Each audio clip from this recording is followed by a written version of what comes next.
गोसो थोनाय समा बारग'लांबाय नोजोर होनायाबो जारला जाबाय गोसो थोनाय समा बारग'लांबाय नोजोर होनायाबो जारला जाबाय दाबायदियाव सेंग्रा जाग्रा जाफिनलायबाय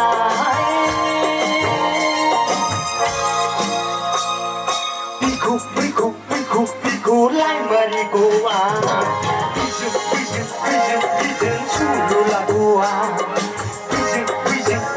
बिजों लाइमारिखौआ बिखौ सुलु लागौआ गोसो थोनाय समा बारग'लांबाय नोजोर होब्लाबो जारला जाबाय गोसो थोनाय समा बारग'लांबाय नोजोर होब्लाबो जारला जाबाय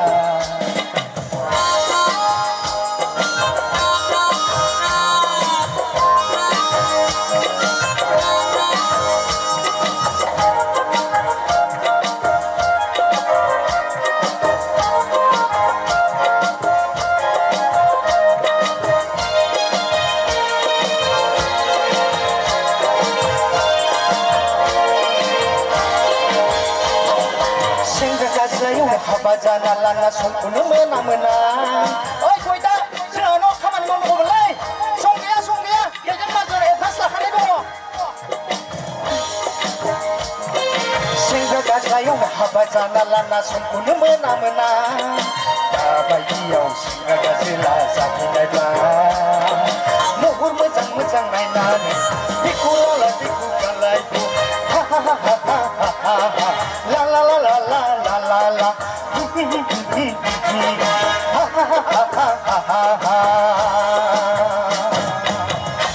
गोजोनथों रायजो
Mr. Sondeshwar Giri, Honorable MCLA 36 number Harsinga constituency,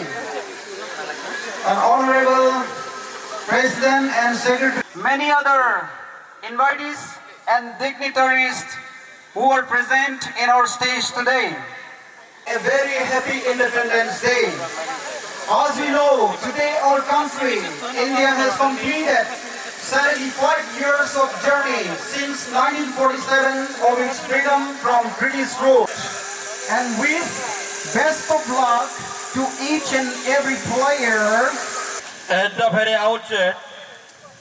I would like to very great thanks to Mr. Praveen Deimari, representative from Golabaka village. Thank you, Mr. Deimari.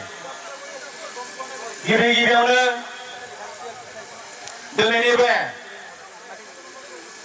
Khunga 75थि Bharat उदांस्रि सान फालिनायजों लोब्बा लाखिनानै उदालगुरि जिल्ला बर' सावथुन महरगिरि आफादनि बानजायनायाव आरो गलामाखा गामिनि जावलिया युथ क्लाबनि दैदेननायाव दिनैनि बे लोगोआरि गेलेनाय जे फुटबल मैच बे मैचखौ जों दिनै बेयावहाय नुजाफैनाय जोंनि गेदेमा आलासि बिथांमोन लोगोसे जोंनि बर' आर्टिस्ट एसोसिएशननि गेलेगिरि नोंथांमोन आरोबाव बारग' गेलेयारि रायजोनि बारग' गेलेगिरि नोंथांमोन आरोबाव बे गामि एबा बे ओनसोलनि हारिमु आरो गेलेयारि मोजां मोनग्रा रायजो राजा आइ आफा बिदा फंबाय बिब' बिनानाव नोंथांमोन दिनै फैयै सम बायदि जों हाबाफारिखौ लानो हायाखैब्लाबो जों नै हाबाफारिखौ गिबियावनो आगान सुरलांनो थाखाय आखायाव लाबाय बेखिनियाव आं नोंथांमोनखौ उदालगुरि जिल्ला बर' सावथुन आफादनि नेहाथारि जानानै नोंथांमोनखौ दिनैनि बे हाबाफारियाव बरायबाय गिबियावनो जों दिनैनि जोंनि बे हाबाफारियाव मान बावगोन बिथाङानो जाहैबाय मानगोनां मुसै अमर बसुमतारी एबा बि सावरायग्रा MCLA 13 नं चिरां कन्स्टिट्युएन्सि बिथांखौ दान्दिसे सिनायथि लानानै जोंनि बरायनायखौ नाजावनो थाखाय खावलायबाय मान खोमावदों जोंनि जिल्ला आफादनि गाहाय नेहाथारि मानगोनां मुसै नरनजित बोसोनगिरि मुसै सन्जय ब्रह्म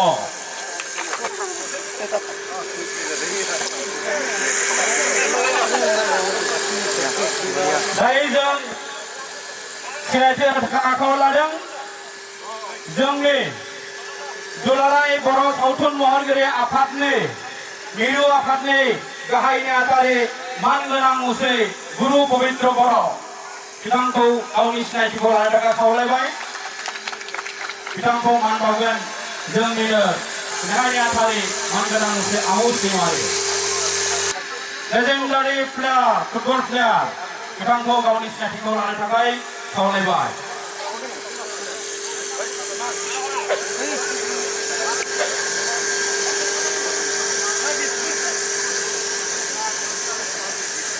साबायखर थाबाय दायो सिनायथि होनो थाखाय आखायाव लादों मानगोनां मुसै लहित चन्द्र बर' प्रेसिडेन्ट उदालगुरि डिस्ट्रिक्ट आबसु बिथांखौबो जों सिनायथि लानो थाखाय खावलायबाय आरो जोंनि मानखौ गनायनो थाखाय खावलायबाय बिथांखौ मान होदों गपाल स्वर्गियारि मानगोनां ओम प्रकाश पेरगेटारि बिथाङा जाहैबाय बयजोंबो सिनायजानाय सासे गोजाम बर'नि फावखुंगुर बिथांखौबो जों मान बावनो थाखाय खावलायबाय रोजा रोजा साबायखर दायो मान बावगोन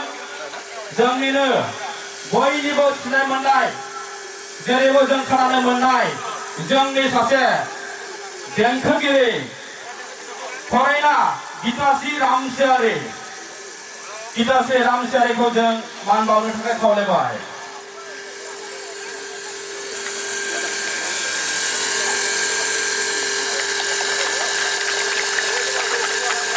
दायो सिनायथि होगोन मानगोनां गेजेर सेक्रेटारि जोंनि मिरु सावथुन आफादनि सुजुगिरि बिथांखौबो मान बावनो थाखाय खावलायबाय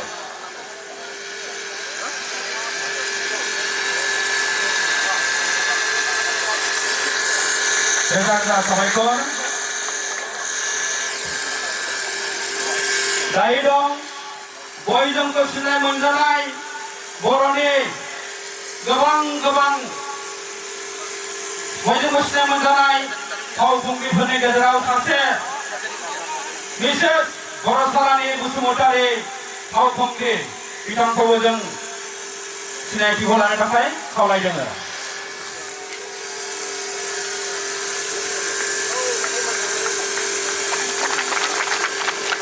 बिथाङा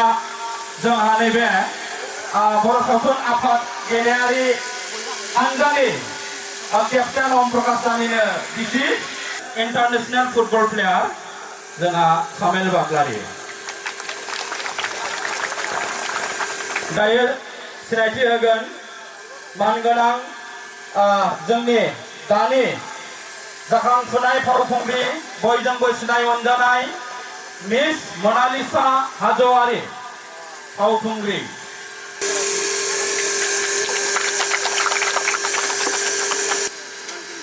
रंजन दे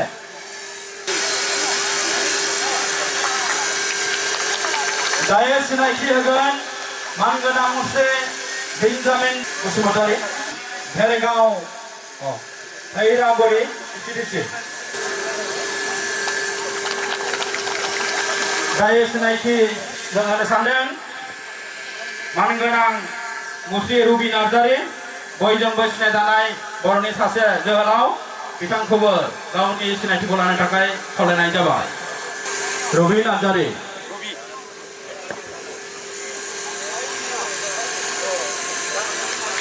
बेनि उनाव सिनायथि होगोन मानगोनां मुस्रि सोमदोन मुसाहारि डिस्ट्रिक्ट स्पर्ट्स अफिसार सोमदोन मुसाहारि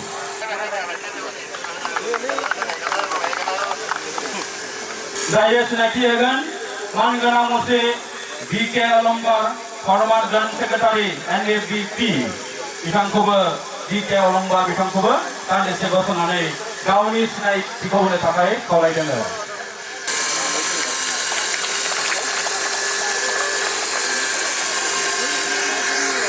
कालचारेल सेक्रेटारि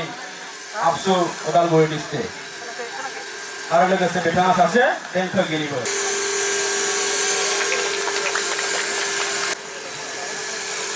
दायो सिनायथि होगोन मानगोनां मुस्रि वीरेन्द्र बसुमतारी पास्टार गलामाखा गामि बिथांखौबो गावनि सिनायथिखौ होनो थाखाय खावलायदों रोजा रोजा साबायखर थाबाय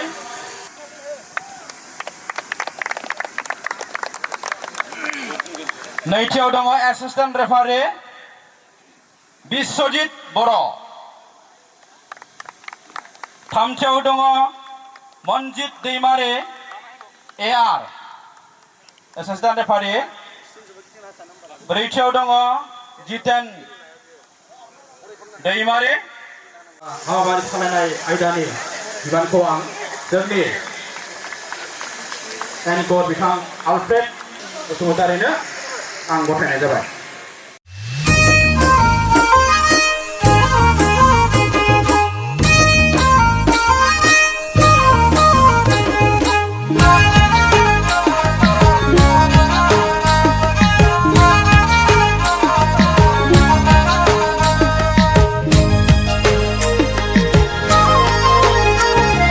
सोमखोर समायना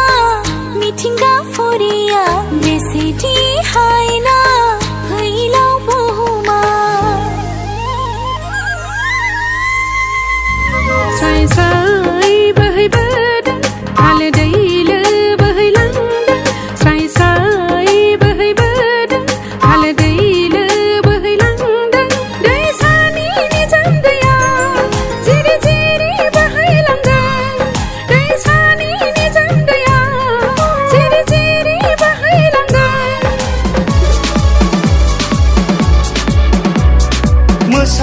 फैदों बेयाव रंजानो फैदों मोसानो फैदों बेयाव रंजानो फैदों नोंबो फै बयबो खौसे जानानै राम पाम पाम राम पाम पाम राम पाम पा राम पाम पाम राम पाम पाम पाम बुम बुम बुम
गोजोनथोंसै अदालगुरि जिल्ला बर' सावथुन आफाद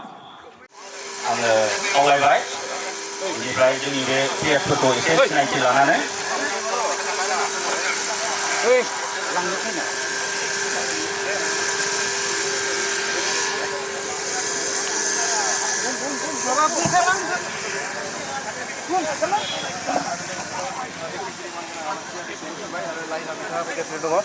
जोङो बेखेवगिरि हिसाबै नुनो मोनदों जिहेतु अमर बसुमतारी इन्डिपेन्डेन्स डे जों लोब्बा लाखिनानै दिनैनि बे फ्रेन्डलि फुटबल मेच एक्स बर'नि नेशनेल प्लेयार स्टेट प्लेयार आरो भार्सेस जोंनि बर'नि आर्टिस्ट बिथांमोनजों दिनै बादायलायनायाव नुजाफैनो हानाय जोंनि लकेल MCLA सन्जय सरगारि बिथां आरो बेयाव नुजाफैनाय बिभिन्न जायगानिफ्राय लिंहरजानाय आलासि बिथांमोन आरो बे जायगानिनो बा बे ओनसोलनि डिस्ट्रिक्ट स्पर्ट्स अफिसारफोर आरो बेयाव नुजाफैनो हानाय गोबां आर्टिस्टियानफोर आरो बेयाव नुजाफैनो हानाय गासै फुटबल गेलेनायखौ नायनो मोजां मोनग्रा रायजो राजा नोंथांमोन गिबियावनो आं गोसो गोरबोनि हामलायथि बावहरनाय थाबाय आं गोलाव बाथ्रा बुंनो सानाखै दिनै जोबोर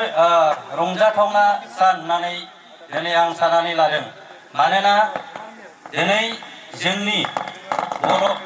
बा बड'लेण्डनिफ्राय दिनै जायफोरा फुटबल गेलेनानै जिरायनानै थानाय बिथांमोना दिनै गावनि रोंगौथिखौ दिनै जोंनि बे गलामाखा ओनसोलाव देखायनानै गावबा गावनि टेलेन्टखौ देखायनानै दिनै दिन्थिफुंनो नागिरदों बेनि थाखाय आं जोबोर रंजानाय मोनदों आं बेखौनो आसा खालामगोन बिथांमोननि गेलेनायजों गोबां जोहोलावफोरा आरोबाव बेबायदि थुलुंगा मोननायजों स्टेट नेशनेल प्लेयार बेबायदि जाथों साफा हाथरखि जानो हाथों आं बेखौ आसा खालामो बिथांमोना दिनै जोंनि गेजेराव मोजां थुलुंगानाय लाबोदों आरो बेयो थुलुंगानाया निश्चय बे ओनसोलाव मोनसे हाथरखि जानानै जोंनानै थागोन आरो फारसेथिं जोंनि थांनाय थैनाय बर'नि जोंनि जौगानायखौ जों बबेनिफ्राय मिथिनो हानो मोनो जोंनि बे जेनाखि फिल्म जगत बेनिफ्राय जों मिथिनो मोनो दिनै बिथांमोना दिनै गावगाबागाव रोंगौथिखौ दिनै एक्टिंल' नङा बेजों लोगोसे दिनै गावनि जेनाखि आथिंनि मेजिक बेखौबो देखायनो नागिरदों बेखौ जोङो दिनै नुनो मोनगोन आं जोबोर गोजोननाय मोनदों बिथांमोना दिनै साफा हाथरखि जोंनि बर'नि हाथरखि दिनै बे गोजौ हाथरखिया जायोब्ला सासेल' हाथरखि नङा सासेल' प्लेयार गैया बेहाय जों दिनै मा बुंगोन गेलेक्सि अफ फुटबल दिनै आं बेखौ दिनै फोसावगोन गेलेक्सि बयबो दिनै बेयाव स्टार्सजोब बेनिखायनो जों बेखौ बुंगोन गेलेक्सि थ' बेनि थाखायनो आं आसा खालामो बे ओनसोलाव फुटबलनि मोनसे दोहौआ फैथों national level state level international level आरो बुहुमावनो गेलेग्रा जानो हाथों बेखौ जोङो दिनै सिखार खालामनांगोन जोंनि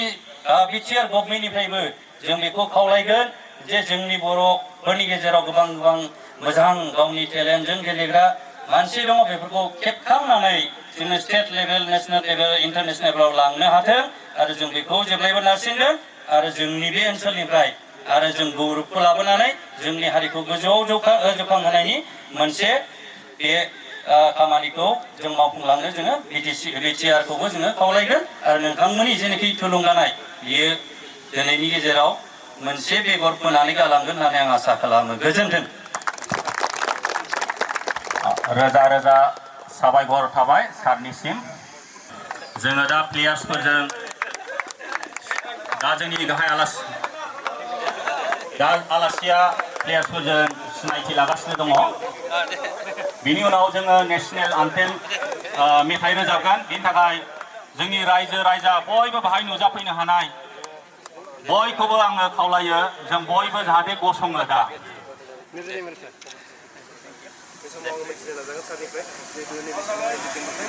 जोंनि रायजो राजा बाहाय नुजाफैनो हानाय नोंथांमोनखौ बयखौबो खावलायबाय नोंथांमोना जाहाथे गसंदो जों दा नेशनेल आन्थेम रोजाबसिगोन नोंथांमोनहा बयबो गसंदो अननानै हेल' रायजो राजा नोंथांमोनखौ बयखौबो खावलायबाय नोंथांमोनहा जेराव खिथाया मानो गसं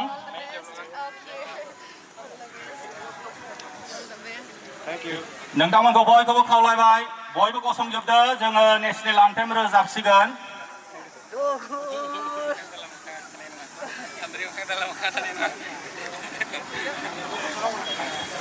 जोंहा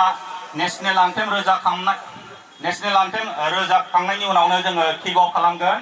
स्टार्ट जनगण मन अधिनायक जय हे भारत भाग्य विधाता पंजाब सिंध गुजरात मराठा द्राविड़ उत्कल बंगा विंध्य हिमाचल यमुना गंगा उच्चल जलधि तरंगा तव शुभ नामे जागे तव शुभ आशीष मागे गाहे तव जय गाथा जनगण मंगलदायक जय हे भारत भाग्य विधाता जय हे जय हे जय हे जय जय जय जय हे बयबो लैहोर फैनानै बे जोलुर बादायलायनायखौ नायनो फैनायखाय गोसो गोरबोनिफ्राय नोंथांमोनखौ बयखौबो गाहाम हामलायनायखौ जासिहरबाय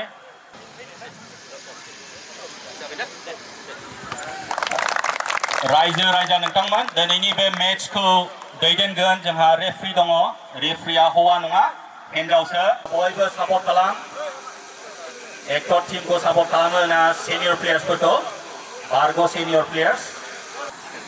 दा टस जाबाय